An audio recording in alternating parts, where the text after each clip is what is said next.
So guys আজকে হলো শুক্রবার আর শুক্রবারে তো স্পেশাল রান্নাবান্না হবে। তো গাইস ফার্স্টেই তো আমি বেরেস্তা বানিয়ে নিয়েছি আর একটু পুড়ে গেছে বেরেস্তা। ফার্স্টেই তো আমি পোলাও রান্না করতেছি আর যেহেতু আজকে শুক্রবার ভালো মন্দ না খাইলে তো হয়ই না। এই তো ফার্স্টে আমি পোলাওটা রান্না করে নিব। সো গাইস আমার পোলাওটা ভাজা হয়ে গিয়েছে, এবার ওর ভিতরে আমি গরম পানি দিয়ে দিব।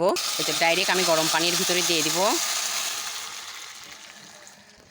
আর গাইস এটা হলো 15 মিনিটের মতো আমি ভালো করে ফুটিয়ে নিব, তাহলে এটা আমার হয়ে যাবে। এখন হলো আমি নদীর মাছ রান্না করব, এই জন্য আমি 2 স্পুন পরিমাণ আমি দিয়ে দিব আদা বাটা।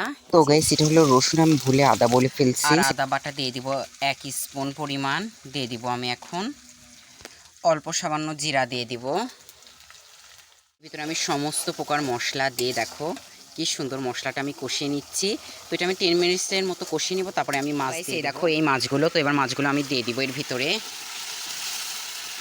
আর এটা আমি মশলার সাথে ভালো করে মিশিয়ে নিব। দেখো দেখে মনে হচ্ছে অর্ধেক রান্না হয়ে গেছে, খাইতে অনেক ইয়ামি হবে। তো গাইস আমার মাছ রান্না প্রায় হয়েই গেছে। এবার হলো মেন ডিশটা রান্না করা হবে।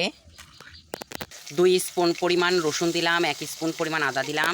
এবার গাইস জিরার পেস্ট দিব হলো আবারও 1 স্পুন পরিমাণ। এটা সমস্ত ধরনের মানে ফল এটা বাটা আছে, এটা দিয়ে দেবো 1/2 স্পুন পরিমাণ।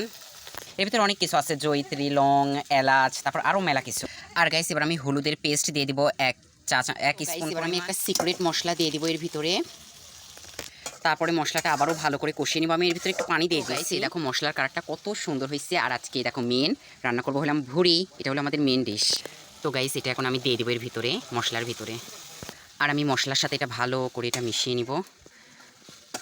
তো গাইস আমি স্লাইস করে এর ভিতরে আমি আলু দিচ্ছি, আর এটা হলো 1 ঘন্টা ধরে আমি জাল পারবো যেন ভুড়িটা ভালো মতো সিদ্ধ হয়ে যায়।